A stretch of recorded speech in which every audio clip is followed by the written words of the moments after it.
Bien, vamos a meternos de lleno en una de las paradojas más grandes de la historia. Las fuentes que analizamos hoy nos lanzan una pregunta, que es increíble, ¿no? ¿Cómo es posible que Roma, una civilización que nació odiando la idea de tener un rey, terminó no solo aceptando, sino dependiendo de un emperador con poder absoluto? Nuestra misión es desempacar esa transformación. Vamos a analizar tres momentos clave.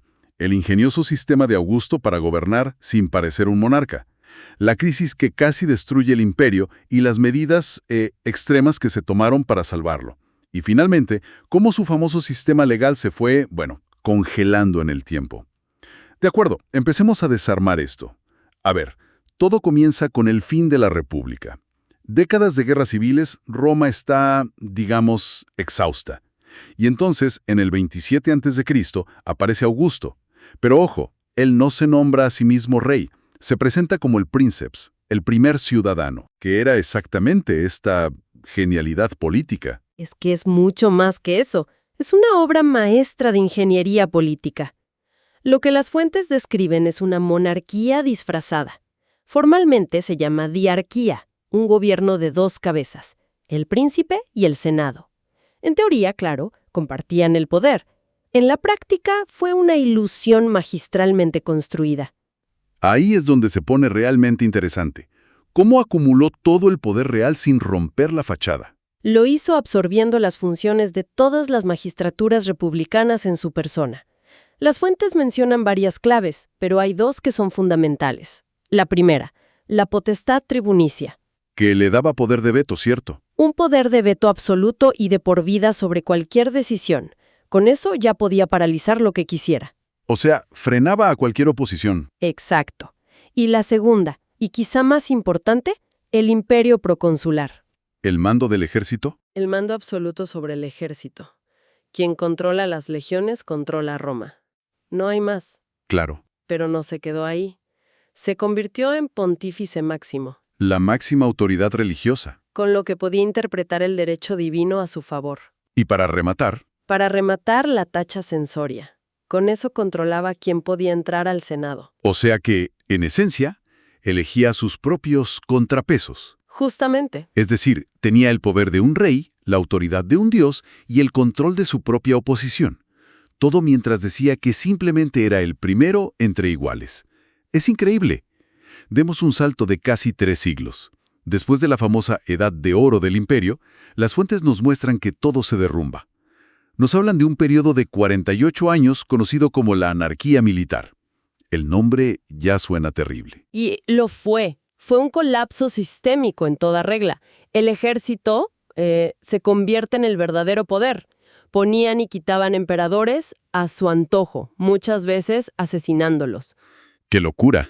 Esto genera una crisis total, una inflación galopante, la economía paralizada porque el imperio ya no se expandía y por lo tanto no había nuevos esclavos. Que eran el motor de todo. Eran el motor, sí. Y a eso súmale las invasiones bárbaras constantes en las fronteras. El imperio estaba al borde del abismo. Y de ese caos emerge Diocleciano, en el 284 después de Cristo. Entiende que el sistema está roto y que necesita medidas drásticas, casi desesperadas, para salvarlo. Totalmente. Y lo fascinante aquí es que intenta arreglar problemas estructurales con reformas, radicales. Las fuentes destacan varias. En lo político, crea la tetrarquía. Dividiendo el imperio en 4 para administrarlo mejor. Exacto. Y teóricamente, solucionar el problema de la sucesión. También inicia la última gran persecución contra los cristianos. Sí, en un intento de imponer unidad ideológica. Pero aquí viene el gancho, lo que nos muestra el nivel de desesperación económica. En el 301 emite el Edicto de Precios Máximos. Un control de precios en la antigua Roma. Tal cual. Intentó fijar un precio tope para alimentos y servicios para frenar la inflación. Sí, Las fuentes dicen que fue un fracaso, pero nos muestra hasta qué punto estaban desesperados. un fracaso total. Generó escasez, mercado negro, lo opuesto a lo que buscaba. El sistema de Diocleciano falla. Hay otra guerra civil, y de ahí surge Constantino. Él reunifica el imperio, pero su legado más duradero es el Edicto de Milán en el 313, ¿Qué cambió realmente con este edicto? Persecuciones y declara al cristianismo como una religión tolerada. Ojo, tolerada. Exacto. Las fuentes son claras. Todavía no era la religión oficial del imperio. Pero el camino ya estaba trazado, ¿no? Completamente. El emperador, que antes perseguía a los cristianos, ahora los apadrinaba. La relación entre poder e iglesia cambió para siempre. Entonces, ¿qué significa todo esto? Mientras el poder del emperador se volvía absoluto, algo más sucedía con una de las mayores creaciones de Roma, su derecho.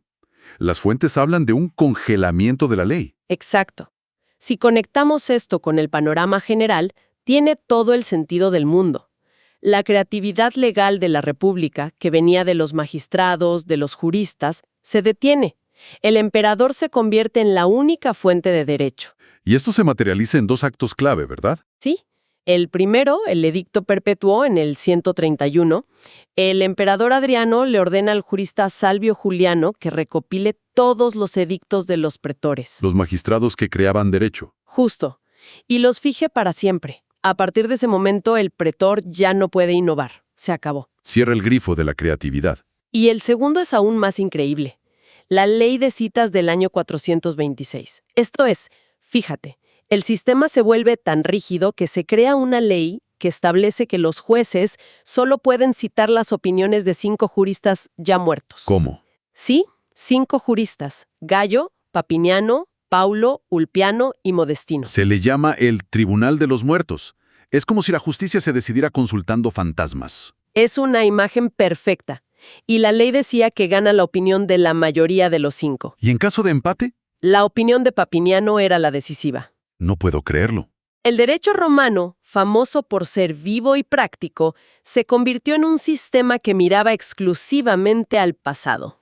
Bien, recapitulemos. Hemos viajado desde una república agonizante hasta un imperio absoluto. Hagamos un resumen infaltable de los 3 hitos que vimos en las fuentes. Primero, la caída de la República. Augusto, con su genio político, crea una monarquía disfrazada, manteniendo la apariencia republicana mientras concentra todo el poder real. Segundo punto. La crisis y el control.